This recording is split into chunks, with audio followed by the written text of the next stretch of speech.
Start by doing what is necessary, then what is possible, and suddenly you are doing the impossible. Welcome, my beautiful brothers and sisters connecting from all over Mother Earth, to the portal of the Casa de Dominatio, the House of Love, where the medicine is love, at the start of a new week, Tempus Fugit. And we have another spectacular day here. The heat is back, but we have intermittent rain every so often to cool us down, and we're being held in this majestic high vibration of Mother Nature. And we have lots of big toucans flying slowly by, leisurely, with their gorgeous yellow beaks in the sun. And we have array azules with their amazing underbellies, blue, colour of the sky, colour of the casa, and electric green parrots, all serenading us in a divine symphony. So we're being held in this amazing, nurturing, high vibration of all of creation, of which each and every one of us is an integral part of. So wherever you are in the world, relax. If you're lying down, great. If you're under a crystal bed, super. And if you prefer to sit upright, as we do here in the current, feet firmly on the ground to ground us, don't cross your body in any way. Be open to give and receive. And allow this miraculous high vibration to flow through all of our chakras, pouring forth from our open heart, connecting us across the miles. This wonderful current of love and light. And put a glass of water beside it. This is blessed, and we drink it at the end of the work to nourish us, mind, body, and spirit. And as we close our physical eyes, which is totally necessary for this deep connection, the best sight is insight. We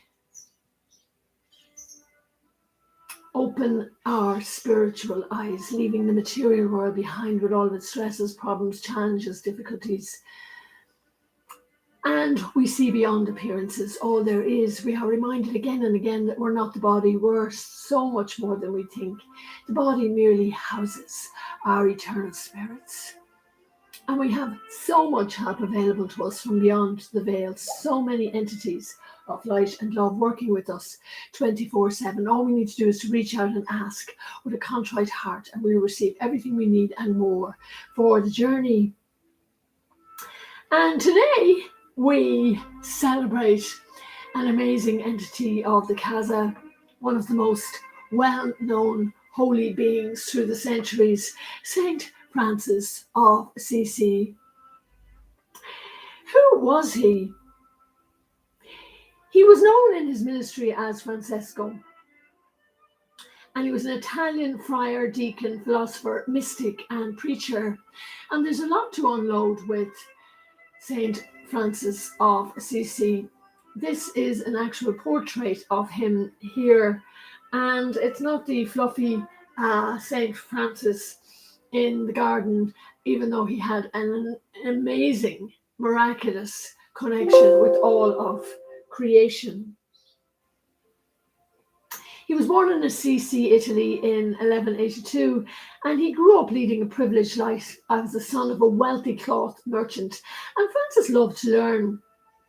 His father wanted him to become a businessman, and like many of the entities of the Casa, he was very fond of the finer things in life. And his story is one of riches to rags.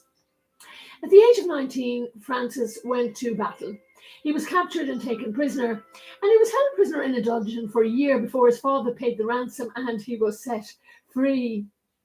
Over the next few years, Francis began to see visions from God that changed his life. He had a vision that told him to help the sick. And while praying in the San Damiano church, Francis heard God tell him to repair my church, which is falling in ruins. Francis gave all his money to the church, and his father became really angry with him.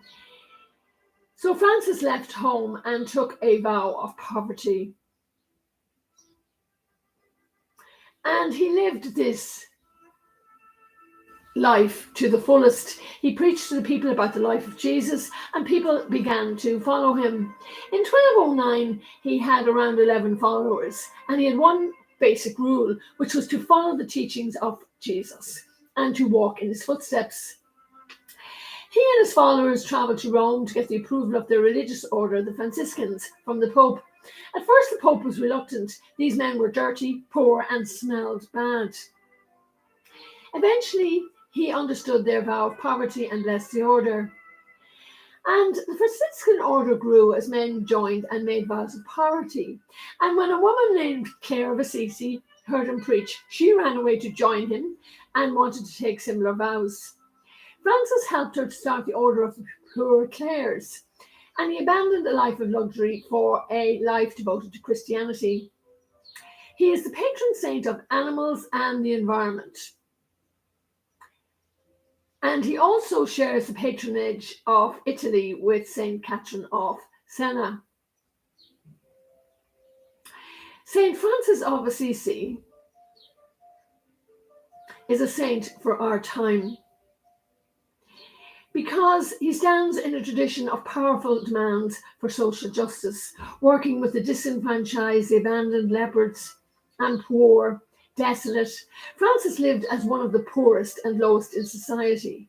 Yet he was a radical follower of Jesus, living the teachings of the Christ consciousness to a T. He was known for his love of nature and animals, and there's many stories about St. Francis and his preaching to animals. It is said that one day he was talking to some birds, just like that, and they began to sing together. Then they flew into the sky and formed the sign of a cross. Francis travelled to the Holy Land during the Crusades, not an easy journey, hoping to conquer the Muslims with love rather than war. And Francis set up the first known nativity scene to celebrate Christmas in 1220. This is the first crib using humans. And he believed that actions were the best example, telling his followers to preach the gospel at all times and use words where necessary.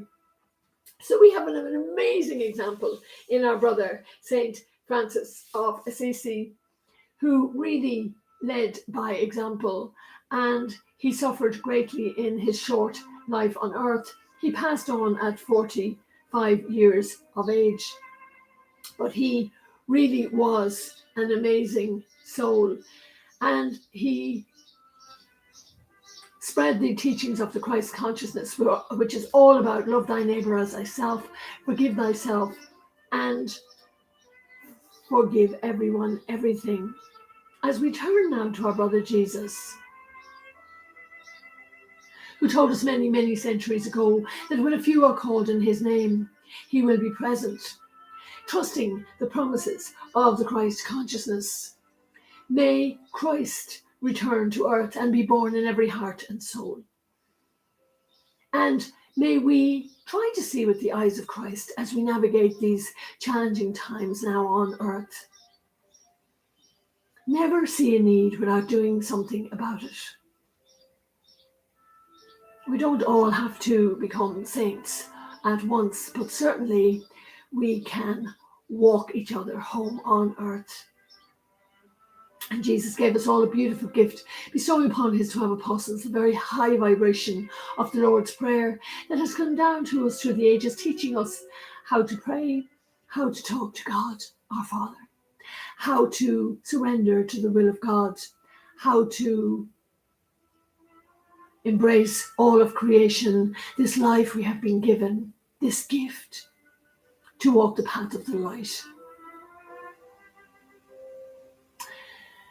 So let us ask our brother Jesus in this sacred moment to help us all carnate and disincarnate on our healing journey back home, merging into the light.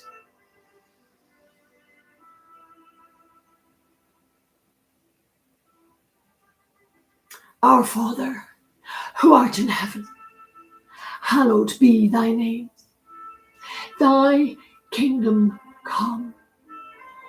Thy will be done on earth as it is in heaven.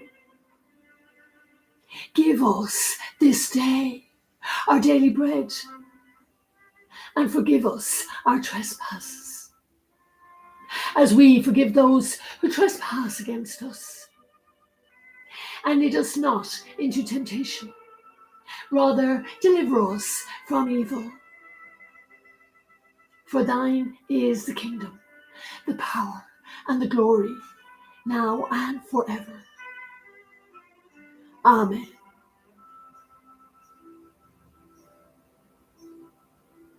And we turn now to our Divine Mother Mary, the Mother's Heart, the feminine power, Mother Earth, Queen of Peace. We ask you in this sacred moment to intercede for us, your children, to somehow alleviate the suffering of humanity in these challenging times on earth, as we go within on the journey of the heart to find the peace, the harmony, the tranquility, the love,